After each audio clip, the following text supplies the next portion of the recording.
All right, sports fans, how's everybody out there doing? William Martin coming at you one more time here on YouTube with another edition of the 300 Pounds of Sports Knowledge Podcast. So, this past Saturday night saw Notre Dame survive in a hostile environment that is College Field Kyle Field rather in College Station to defeat Texas A&M 23 to 13. Now, the Aggies came into that contest ranked 20th in the nation, and even though following the loss, if A&M is able to have themselves a quality season in the SEC, that win should have some bearing for Notre Dame come December. We know the Irish were ranked to begin this season. They were ranked seventh in the AP poll, and now they've moved up to number five.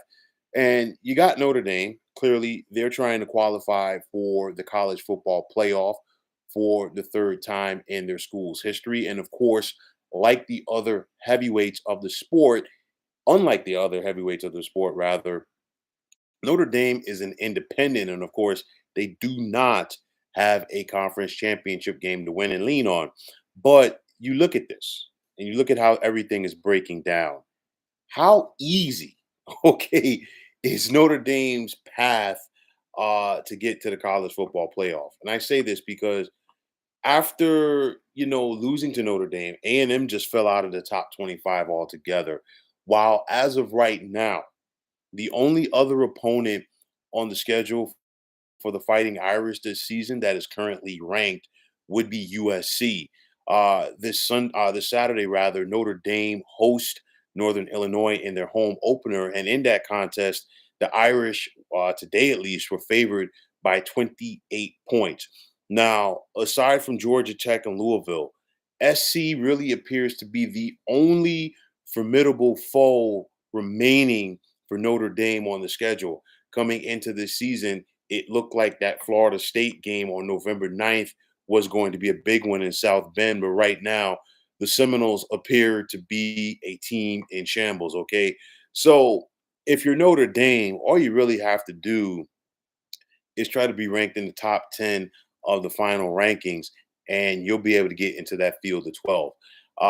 At the end of the day, like it always is, all right, the networks are not going to say no to Notre Dame on this big stage. And of course, in this case, the prime network that is televising the college football playoff is ESPN. And at the end of the day, like it or not, this expanded playoff format is going to be dominated by the heavyweights of the college football world. And of course, Notre Dame falls into that category.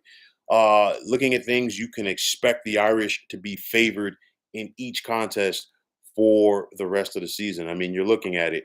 They've got Northern Illinois at home this Saturday. Then they're at Purdue before they come back home for three consecutive games. Miami of Ohio, Louisville, and Stanford. You look at it right now, like I said, the Louisville game and the Georgia Tech game are probably going to be their toughest contest outside of traveling to LA to end the season to take on USC. There's a very good possibility that we're talking about Notre Dame right now heading into that SC game 11-0. Now, if they're 10-1 and they lose that game, that might really set them back. But at the end of the day, like everybody else right now, Notre Dame really controls their own destiny. But at the end of the day, this is a very favorable schedule. And I really do think out of all of the true contenders for the college football playoff this year, Notre Dame probably has the easiest path because you think about it. The teams in the SEC are going to beat up on each other. The same can be said about the Big Ten, the Big 12, and the ACC. And of course, like I've said before, and I truly do expect it, I expect both the Big Ten and the SEC to dominate, getting the most amount of bids from their respective leagues into the college football playoffs. And nonetheless, like I said, Notre Dame's just got to go out there and take care of their business. Uh, that was a big win, clearly, on Saturday against A&M. It helped that A&M was ranked, like I said, to begin the season. College Station is never an easy place for a visitor to get a win, regardless of how what the Aggies' record is. I think Notre Dame, especially offensively, has the potential to improve as the season progresses. That's only going to help their standings, clearly, because if you're scoring points, you're more than likely you're winning. And at the end of the day, Marcus Freeman does have his finger on the pulse of this team. Preseason, I predicted and I selected Notre Dame to make the college football playoff. I'm going to stick by that. And you just look at how the schedule for them opened up.